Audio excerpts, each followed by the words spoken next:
And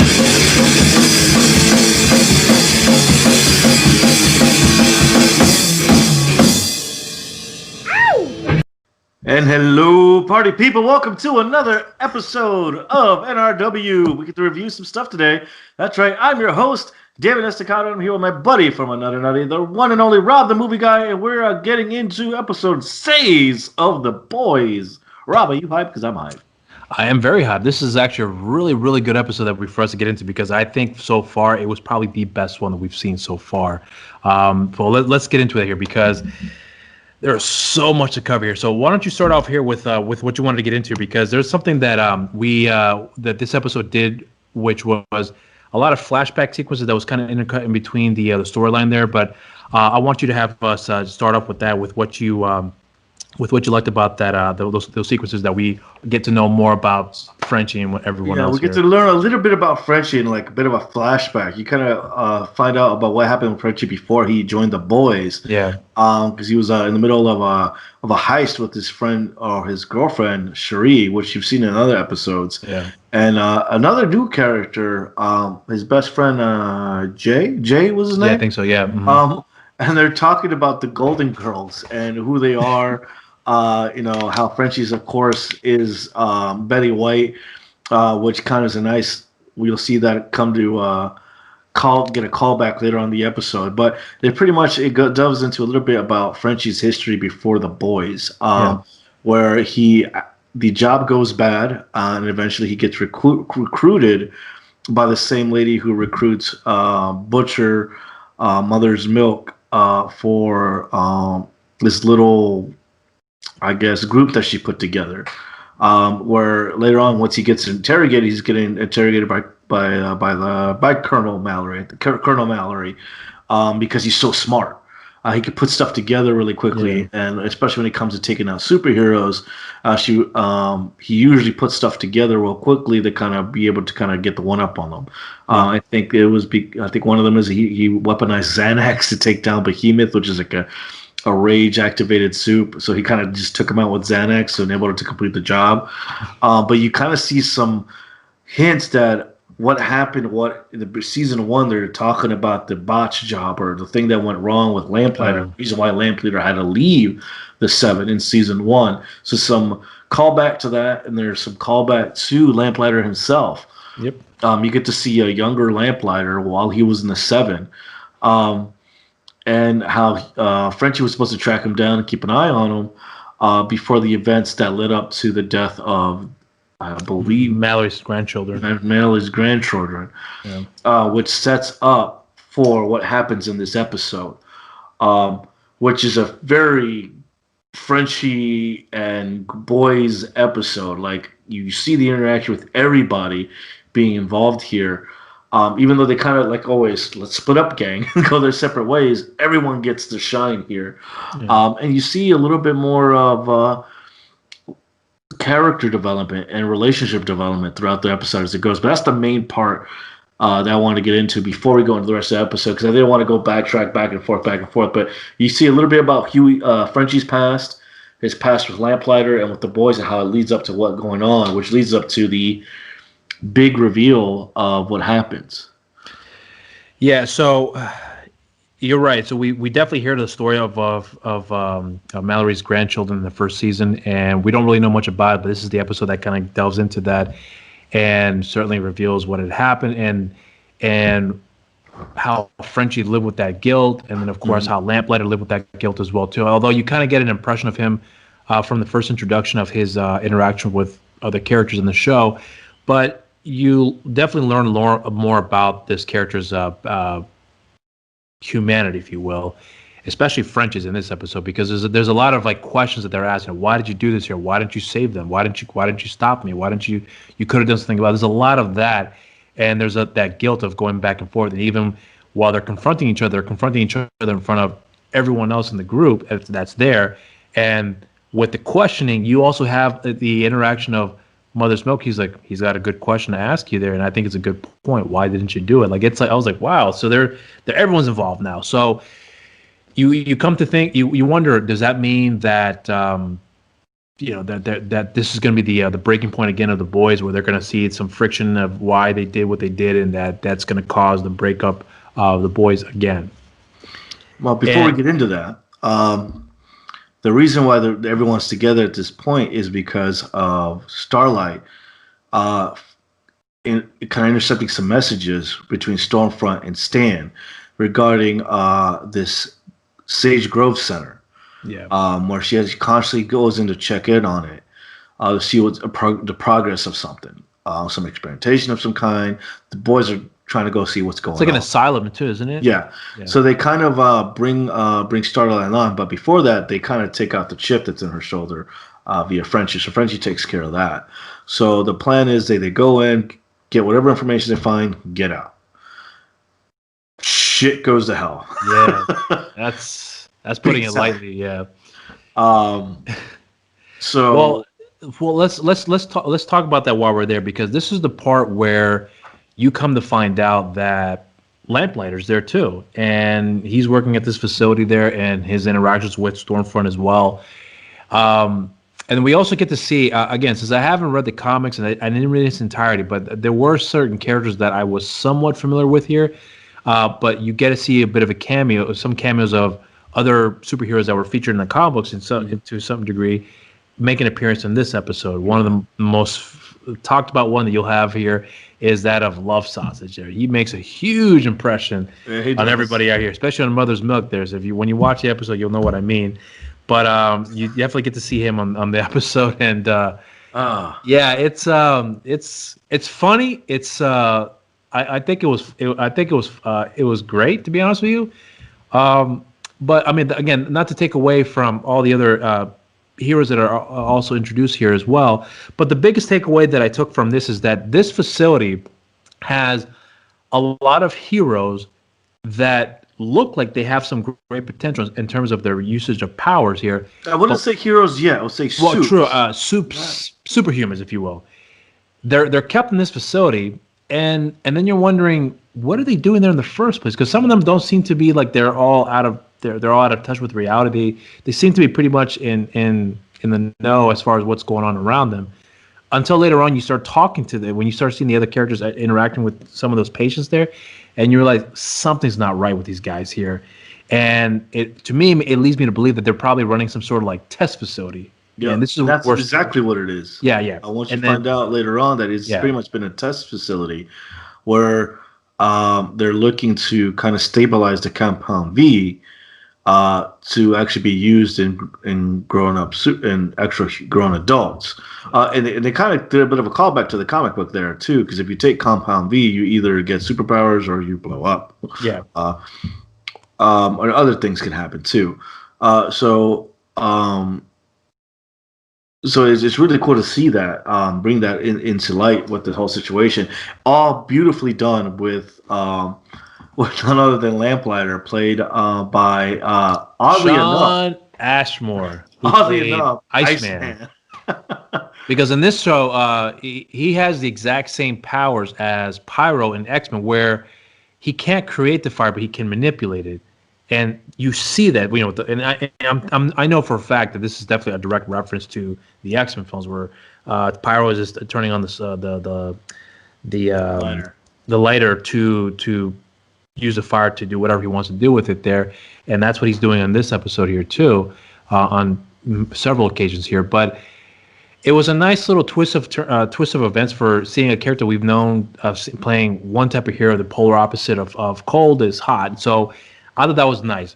But let's get into his portrayal of the character, which I think was one of the nicest surprises that we have in this episode here, where you really get to learn a lot about the humanity side of Lamplighter here, and you feel for the guy. Like, you understand where he's coming from, although you don't agree with it. But I do think that you sympathize with the character, and that's a testament to Sean Ashmore's performance in this episode. And it really brought some like really heavy like you can feel bad for him, but not really enough. Like it's like he's a victim of the circumstances, Yeah, he's being tortured for the decisions that he made, because of the Seven and Vought and all that.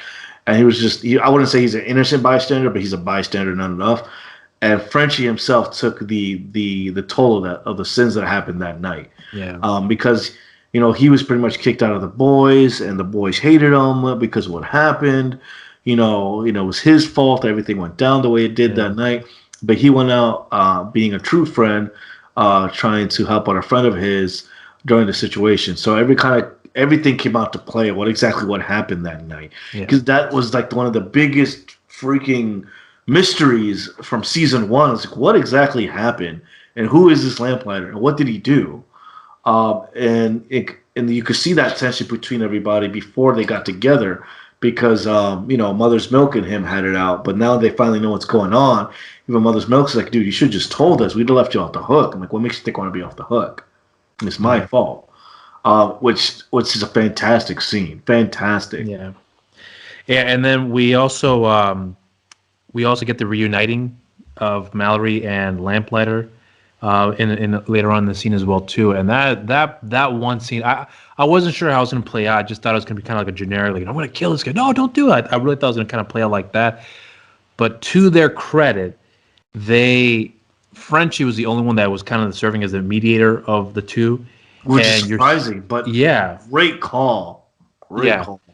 And then you see Sean Ashmore's performances, and God, man, that's really where I felt for the guys. Like, you know what, man, maybe he's not all that bad. I mean, yeah, he's done some shitty things. Don't get me wrong, but this is where you really see, like, I didn't realize it before, but Sean Ashmore is a really good actor, and I think this is the show that I really saw that this guy can really show some range here. And it seems like everyone does their best in this show here. It's anyone that's in this show shows some capability that they're able to do the polar opposite of what we're expecting them to do, or they can do something that we've seen them do before, but just take it to another level here. This show, I think, does a great job in casting the right people for the parts necessary for the roles here. And so, okay, we got that there. Anything else you want to talk about this facility, here? The whole situation. Okay, yeah. So fucked from the get-go, but welcome to being part of the boys. As all this is going inside, you have Mother's Milk, you have Kimiko, you have Frenchie, and now Lamplighter joining the team. We got a new team member joining the group. So as this is going on, there's an outbreak of these soups just rampaging throughout the facility, and it gets dirty and it gets nasty. And it is awesome. But as this is going on, Stormfront comes back. Yeah. And they get some interaction with her and see trying to figure out what's going on. But like I said, some of the soups escape, where one of them kind of somehow gets outside, where Huey, Butcher, and Starlight are at, kind of watching everything from the outside going to shit. Yeah. And there's this rando soup just kind of hanging out there. What you think who they are and what's going on? Yeah, I thought it was gonna be another cool addition, but nope.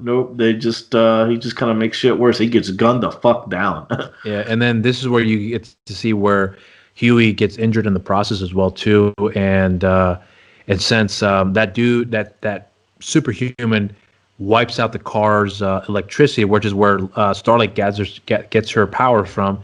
She can't really categorize Huey's wounds there. So now they have to go out and take him to the hospital, but they have to find some way to get there. And this is where they come across a individual who they pull over, or who they manage to get to stop, and all shit hits the fan there as well too. And you're starting to see a different side of Starlight as well too in that particular sequence, where she's all about doing the right thing, and now all of a sudden her perspective changed a little bit. She's like, the guy gets killed in the process, and she's like, well, it's your fault. Why did you do this? Why didn't you just listen to us here? So there's a change being made there, and you see Bill the Butcher's more like saying like, yeah, I knew you were all like, you can see Billy kind of getting the he's starting to realize that these guys aren't what they seem to be. They're not who they think they are, and he's always known that. And I think he's starting to just kind of keep it quiet to himself, because he realizes that let them figure that out. And once they do, that's where everything starts to unravel here. But I don't know. Did you want to cover anything else about that before we move on to something No, else? I think that was a pretty cool sequence. But you kind of see that Starlight is like before she would have like cried over it, but he was just another dude in their way, and Butcher kind of like looks back like yeah, like she's getting it, like and it's kind of cool to kind of see later on how Butcher and Starlight have this like bonding over Huey and the The weird glue shit of the he group, does. right? After everything they went through, and they're like, oh, Huey's a nice. Like, yeah, he's great, isn't he? Like they have that little weird. Uh, He's just too good for them. He's yeah, just too good for us. And they're right. I mean, like you said, Huey's the glue in the humanity of the show. He's kind of like the everyman almost yeah. for the show, and he works very well. Clearly, with these two characters, they kind of bring it up front to the forefront. Um, I called it. I called it, and I called it. Oh, oh, I'm sorry. I don't mean to cut you off here. I want to bring up one little thing here. We talked about before we started recording the introduction of the adult 11 in this episode.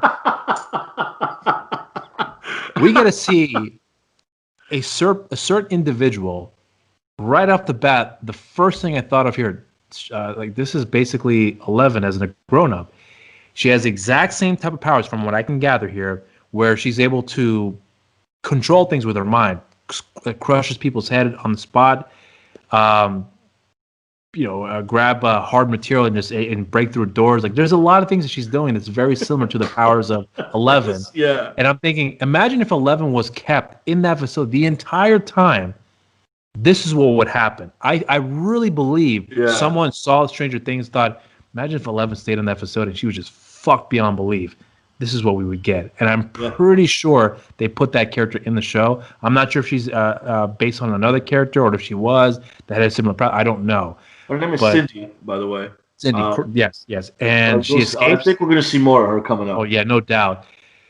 But all I kept thinking was like, someone saw Stranger Things and thought, well, imagine if we can take this character and just really go balls to the wall with balls to the walls with her, and she's like wrecking shit. Imagine like a Stranger Thing was R-rated. Like just that's all I kept thinking about here, and I just wanted to bring that in there because I thought that was a little. I mean, nice you're not wrong. Because I thought nice I'm like there. 11. Nah, like I thought it was a reference, but She even had the same hairstyle too, like buzz cut, down to the head and everything. I was like, this is 11. It just so they're going to go somewhere with that, most definitely. Well, before we go to the final part of the episode, I think we're going to talk a little bit about A Train and oh yes, Deep's interaction at the headquarters because the collective, the church of the collective here. Church of the Collective. He kind of he offers A Train a fresca, and they finally get owed to the Church of the Collective, which I thought is funny. That whole running joke with the fresca, I think, is kind of funny. But they have kind of a heart to heart almost, and Deep kind of really explains how he feels like A Train sabotaged him and set him up for failure, and how he really feels. And then A Train kind of gets put in his place by the head of this the Church of the Collective here. And this is the part that I was talking about previously in one of the other videos here, that this church is basically, it's for me, it's kind of obvious. This is this is their take on the Church of Scientology, because even A Train, when he's talking to the head of the church here, which is a male, just like David Miscavige, A Train's like, nope, I'm done. I'm not. I don't want anything to do with this here. I've seen the documentaries about you guys, which is a clear comparison to what the documentaries have come out with Scientology and Going Clear and several others as well too. And this is a direct commentary on that, I think. And then the guy does something that I did not expect, which was really get into the deep and personal issues with A Train, talking about his heart condition and being kicked out of the group, the drug habits, all these other things that most people would not know unless you're really deep in that inner circle when those events have occurred. And this guy was like, how did you know this? He was like, you don't think we know everything that's going on here? And I'm wondering, how deep are they involved with this whole thing here too? Yeah. Like, they got to have somebody on the inside, right? They have to have somebody on the inside, and someone's playing them. Unless Vought is financing them somehow, which wouldn't be surprising, but who knows? But yeah, it's kind of odd though, where you wonder, like, if they're playing them, why would they use the Deep to be the face of the church? And this is the thing, they're using him as the face of the church, very similar to Tom Cruise, where Tom Cruise is, who's the ideal Scientologist? Everyone right off the bat thinks of Tom Cruise. this is what they're pushing for the Deep here, that they're making him the Or face. or it could be a setup for the villain for season 3. I think Alistair Possible. Adana could be, who's the head of the church, could be like the next villain, or he could be trying to amass his own army by using the Compound techniques. V, Yeah, who, by the way, looks really cool in this show, in this introduction here. he reminds me of either like Sebastian Shaw or yeah, from X-Men, or even let's see, Mr. Sinister. sorta, or I can see even that. what's his face from DC Comics? It has that same kind of air, regal air to him. Oh, maybe Lex Luthor. No. Dr. Hugo Strange. No. No, that's the wrong comparison. My baby. Well, anyways, Randall Savage. That's who he is. okay, I can see that. Yeah. All right, so let's get into the real big reveal. The big reveals here is that, as we know in the last episodes, Maeve's trying to take down Homelander, and she has some evidence against him, which unfortunately her girlfriend finds, kind of putting her in a really weird predicament. And we don't get nothing from that. That's all we get from that. And I think that's like the only negative I have about the episode. But I think they're trying to set it up for the next episode, which I hate that they tease little stuff like that. They do it in every episode. They tease one little thing and just use it for the next episode, because you don't really get a reaction after that. She confronts her and that's it. Yeah. It doesn't go anywhere, which leads up to the final part of the episode, where everything kind of just comes to a head. With everything going on, because you had Homelander blows a little temper tantrum because he was trying to set it up for Stormfront.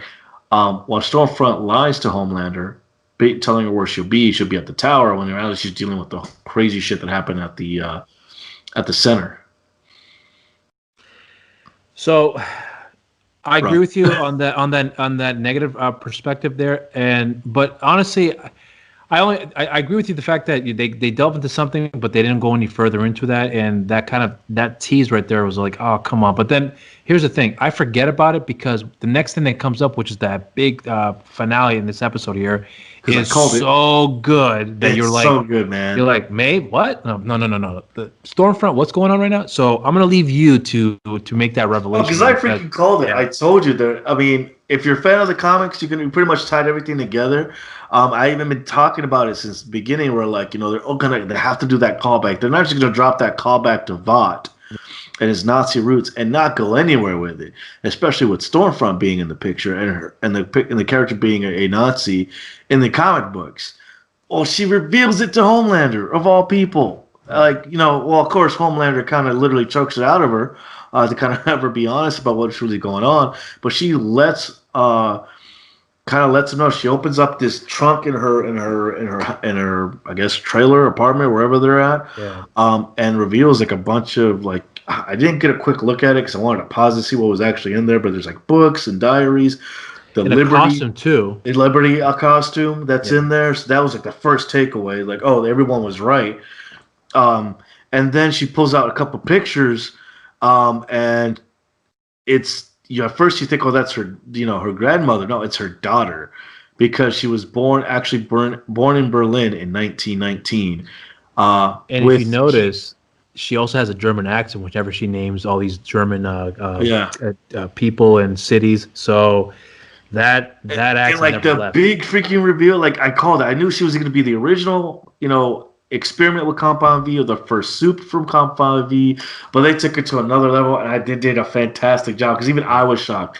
As a fan of the comic book, I was like, oh shit, okay, did not see that coming. And it was fantastic, because they build it up, they drop little hints to reveal that she was actually the wife of Frederick Vought, and he experimented on his wife. And she was the first successful injection of Compound V, which is crazy.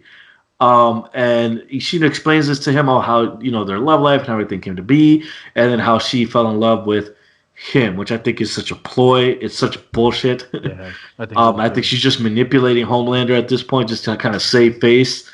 But that's like another crazy situation. And then they at the end, um, She I guess basically Homeland. she reveals that they're in a culture war, and Vought and her purpose is to have Vought pretty much wipe out anyone that's not white. That's pretty much what it is.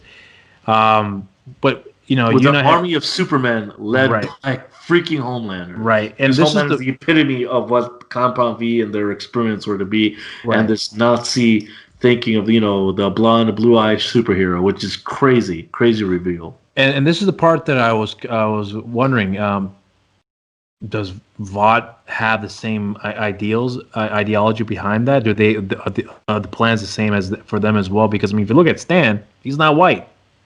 No, Stan. remember, Stan already made it clear. It's all about the money, bro. Right. It's all about the money. It's all about giving bits and pieces of some medicine, but they have to keep coming back for those dosage and bring the prices. It's all about keeping that money rolling in. So I Right. think that's where they're at. Right. I understand that, but I'm just wondering though that, and I think you mentioned before too, before we started recording that maybe Stormfront's intentions are hers and hers alone of what she wants to accomplish here, and the usage. And I guess she knew that she could. She's trying to find the ideal army that she wants to put together here, but not enough really good potential heroes have been emerged the way she was hoping until Homelander, and then all the changes that were occurring along the way. She's able to pick out some individuals that she really believes could possibly lead the charge here, and so I mean I'm just curious to see how that plays out, and I'm also curious to see Giancarlo Esposito's character come back and see what's really going on behind the scenes with him and the conflict of ideologies that come with that. If there is any, unless he's Right. helping her or he's a part of it, which would be nuts if he was. Which I feel like I said, I don't think even he knows, and I think that she's been using. She may be the head of Vought the entire time and not known it, and used all the resources and the money, and she's gonna be using Vought resources to imply her plan, put her plan into place. Which I think that she just played everyone at this point. And then you find out that adult 11 is still out there on the street somewhere, looking for egos. Who knows? I don't know where she's going, but she was hitchhiking. Walmart, please. And it ends with which I thought was a great outro with Golden Girls. It ends with Golden Girls. Yeah, I thought that was a very nice touch. Friendships and relationships. And what you would do to sacrifice and make those connections. Yeah. Weird. This I think is one of the best episodes this show has had so far. And not to say that all the other ones were not good; they were fantastic. But every single one. But it seems like the show's building up and building up and building up. It's getting better and better, I think. But yeah, I don't have anything else. Any predictions for the next episode? Well, this is the part that okay, this is my prediction. Episode 7. We're probably going to have the start of the possible recruitment of potential people that could be part of the 7, and then now having Homelander in the forefront here, trying to be a part of this whole this whole culture war here.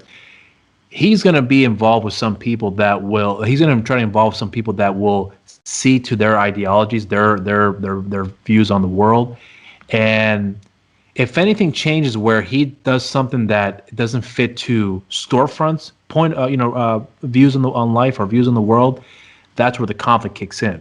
I really believe something like that could possibly happen. Some potential heroes along the way may come that would help, better their army here. But that's what I think is going to happen here. That maybe Homeland's going to do something stupid that Storefront doesn't like, and that's where you see them clash. That's what I predict might happen at episode 8, episode 7, or episode 8. That's my prediction. I don't know. What do you say? Same thing. I think eventually they come to a head. We only got 2 episodes left in the season, man. Yeah. So something is about to come to a head. So it's either going to be a huge reveal, that they're working together, a reveal for who Stormfront actually is, maybe confronting the head of Vought, Stan. Maybe that might be the next thing, like a whole coup from the inside, because it's already started. Because it's already called it. It was already called in the first episode. There's like a coup going on in Vought. Who's behind it? It may have been Stormfront. Very possible. Anything else that's on my head? We're gotta see Lamplighter again and call that too. Seeing that he may be, the spy or the way of the boys getting into the Seven or into the tower. Yeah. Finding more information, or since he's just straight connection to Stormfront, maybe Stormfront finding out and taking out Lamplighter. That might be coming up. But I do see a redemption for Lamplighter. I do see a redemption for Lamplighter, especially after this last performance from this previous episode and this episode going in. I definitely see him kind of doing something to kind of redeem himself. I do too.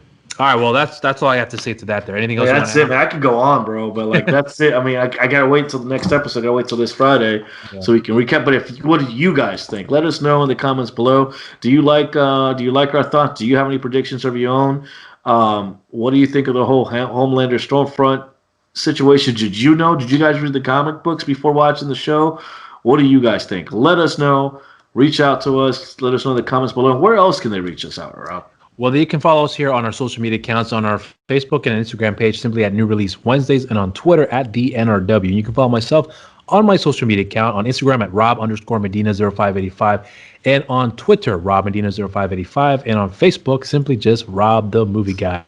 And my buddy from Another Nutty over there, where can they follow you, good sir? You can follow me on my social media, on my Twitter, on my Instagram at David is Disaster, and you can follow me on my personal Facebook page on David A. Estacado, where I'll talk about everything regarding comic books, memes, wrestling, whatever I have, whatever I feel like. Something's getting into it, Rob, too.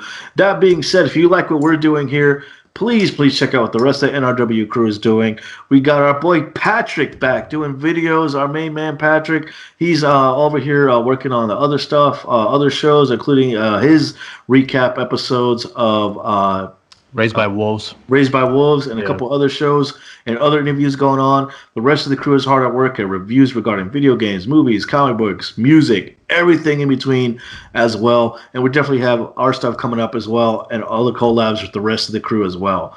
If you like that, please hit that like, subscribe button. If you're trying to pump those numbers up to get to 1,000 by the end of the year, and we couldn't do it without you guys watching these videos and checking us out. So we really do appreciate that. All right, that's right, everybody. So we thank you very much for all your support here, and we do thank you for the viewership that you've given us here as well. But until next time, everybody, you guys stay safe out there, and cheers. Cheers.